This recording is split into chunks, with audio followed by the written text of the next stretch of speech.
Hey, what is up you guys? I'm James from Reptiles. In today's video we're going to be talking about labeling and why it's so important. And if you look around me, everything in the reptile room has a label on it. And labeling is really important. You know, there's a lot of people that start out, and it's really people that start out, they don't label things. And I think it really messes up the late game. It kind of throws people off. It kind of makes people want to stop breeding. And I'll explain all about it, but I also want to show you how I label, and we'll go over with the baby snakes. So let's hop right into that. Okay, so if you're first looking at these labels, it can be really confusing. You know, I've been looking at them for about 2 weeks now. I worked with my buddy who's bred snakes before. I kind of made my own labels. This one right here just says small egg because that snake had a egg that was about half the size of the rest of the eggs, so I just want to note that. So I don't want to hold that as a holdback.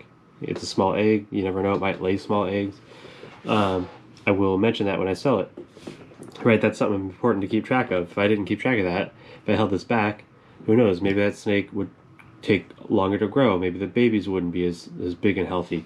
But the labels. So you see here, the dad, the mom. Let's see, I forgot to write blue beauties, but you'll see none of these have it. Some of the blue beauties will say BB on it. The number with the year, so the year's 21, this is number 5 to hatch, the date it came out. This little red dot means that when I put it away, I thought it was a female. Now, before I go and sell anything or post anything, I will double check by probing. This is just a random guess. And that's going to help me to essentially not sell certain animals, right? So if I have a bunch of boys, if I think I have a bunch of boys, usually I know, because when you pop a boy, you know. If you pop a girl, there's a chance it's a boy holding it in, right? So I would know, make sure I sell the boys first if I want to only keep girls, and then I'll take inventory of who's actually a boy, who's actually a girl, and go from there. Helps you narrow it down. On this side, a red 1 means it ate 1 fuzzy, or 1 pinky, live. Red means live because red is hot, blue is cold, blue is frozen thawed. So it ate 1 live, then the next week it ate 1 frozen thawed, and at the same time it's shed. That's green dot, just means it's shed. If we go down here, this one I ended up giving all the extras to, so I might end up keeping this one. It's a really good eater. It ate 3 pinkies the first week. I only fed it more pinkies because I saw it latch. It was the only one to latch on with the tongs, so I just kept feeding it, and then it shed. And you'll notice underneath the 2 there's a black dot. So what that means is I offered it a frozen thawed, it denied. The next day it ate 2 live pinkies. That's what that means, and it's a red, which means girl. So reverse Hokati, male 1 with female 1, cord snake. That's its number. That's the hatch date. Same thing over here. I think this one's a boy. Refused a live. I offered live the first week and frozen the second week. So refused a live, then ate alive the next day. Refused a frozen thawed, then ate alive, and also shed.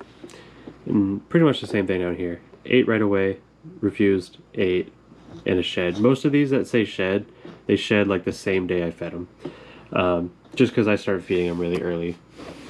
So a lot of the corn snakes, and probably about half the blue beauties, will be ready for sale next week.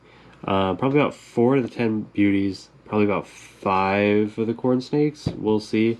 Those are just ones that are eating frozen thaw, that have eaten twice already. Next week they should eat a 3rd time. They're doing good. This one is doing crazy. It's eaten 5 pinkies. I've only fed twice, so that's spectacular.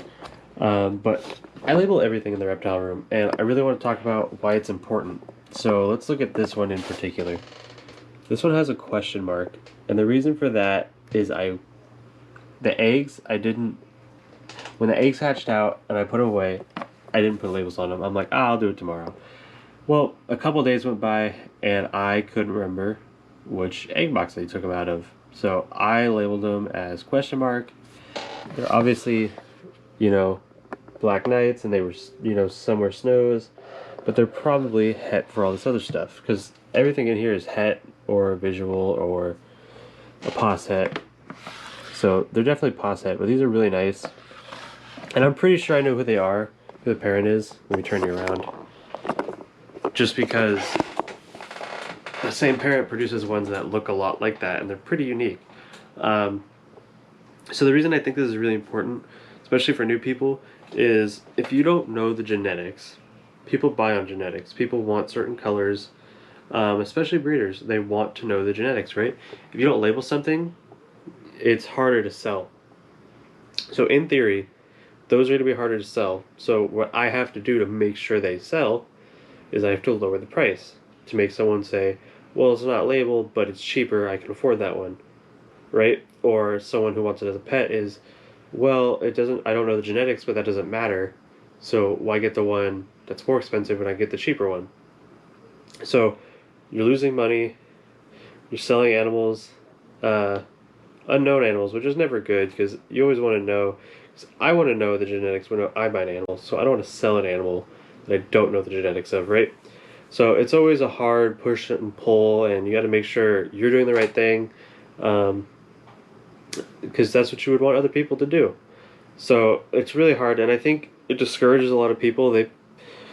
I see this a lot. You'll see people buying up adult corn snakes or buying up, 3 or 4 leopard geckos from one person who has them as pets, and they breed them together, and so one of them lays eggs, and they're all cohabbed.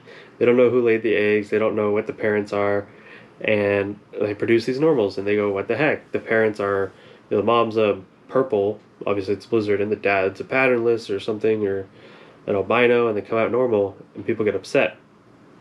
And they go, what the heck?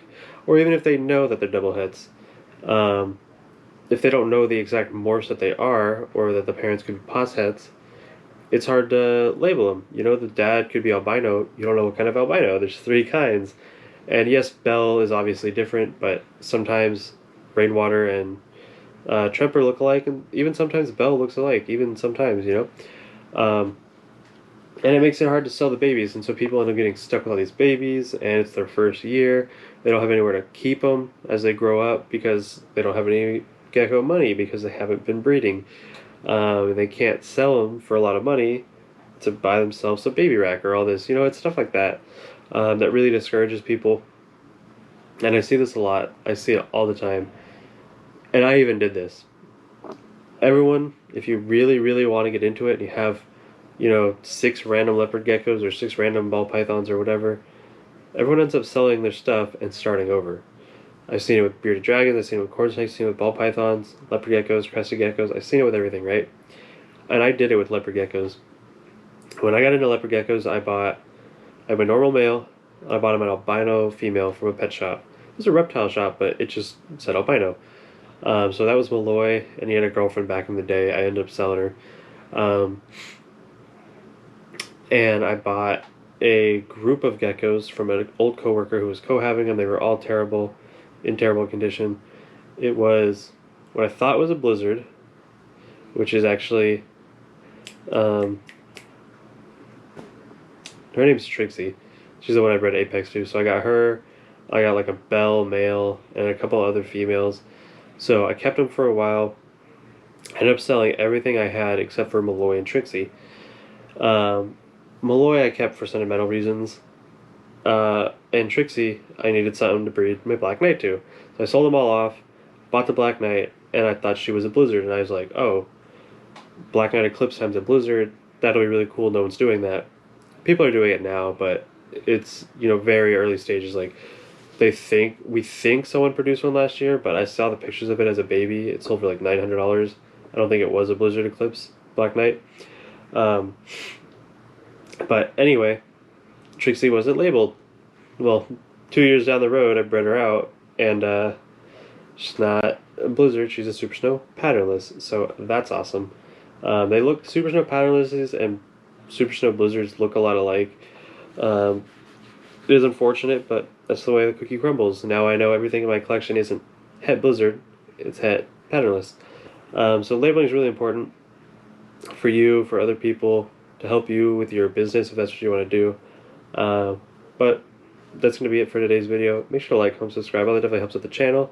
And take a look at my MorphMarket in about a week.